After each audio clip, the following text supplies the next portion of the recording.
যে আমি কখনো হারি না, আমি হয় জিতি নয় শিখি, এরকম একটা অ্যাটিটিউড রাখবেন যে শিখতে আমাকে হবেই, কিন্তু হেরে যাব না আমরা।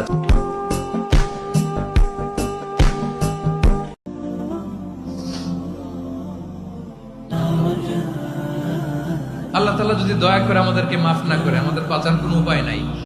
অজুর চিহ্ন দেখে আমি আমার উম্মত চিনব। আমার যে সমস্ত উম্মতেরা অজু করে নামাজ পড়েছে, অজুর পানি তাদের গায়ের যে যে জায়গায় লেগেছে, এই জায়গাগুলো কিয়ামতের দিন রেডিয়াম বাতির মতো জল জল জল জল করে জ্বলতে থাকবে। ফ্রম অ্যাডাম এন্ড ইভ, আদম এবং হাওয়া, উনার সন্তান আমরা, তার ছেলে মেয়ে থেকে, তার ছেলে মেয়ে থেকে, তার ছেলে মেয়ে থেকে আমি। তার মানে রাস্তাঘাটে এদিকে সেদিকে যাকেই দেখি সে আমাদের এই বিরাট পরিবারের কেউ না কেউ। চিল্লায় বলেন ঠিক কি? আল্লাহর বলেন, আল্লাহ আমি পাপী,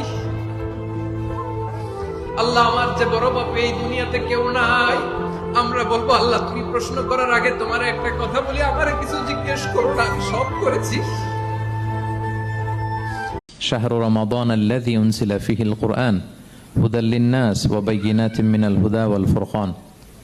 রমাদান এমন মাস যে মাসে আল্লাহ তাআলা কোরআন নাজিল করেছে। তো বেসিক্যালি এই মাসের মূল মর্যাদা কোরআনের কারণে। সাইয়েদনা জিবরিল আলাইহিস সালাম, যখন ইমামের দায়িত্ব হচ্ছে পেছনে কারা আছে এটা খেয়াল করা। অনেক সময় ইমাম সাহেব আল্লাহু আকবার বলে যে নামাজ ধরছে, কি হচ্ছে পেছনে আর খোঁজ খবর নাই। আল্লাহর হাবিব সাল্লাল্লাহু আলাইহি ওয়াসাল্লাম কিন্তু এমন ইমাম ছিলেন না। উনি অত্যন্ত বিবেকবোধ সম্পন্ন একজন ইমাম। হাত পাতলে ধমক দিবেন না। আমরা অনেক সময় ধমক দেই, আপনারা দেন কখনো? না, আমরা দিতে পারবো না। ধমক দিতে নিষেধ করেছেন আল্লাহ তাআলা। আম্মা সাইলা ফালা তানহার।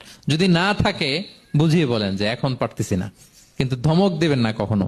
আপনার জীবনে অনেক কিছু আছে, নাই নাই বলবেন না, শুধু কমপ্লেইন করবেন না।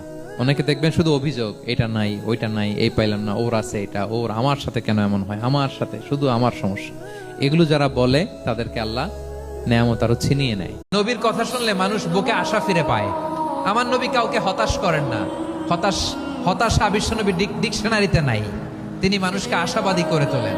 বিশ্বনবীর কথা শুনলে মানুষের হৃদয় নরম হয়, তারা আশা ফিরে পায়। আপনি প্রিয় নবী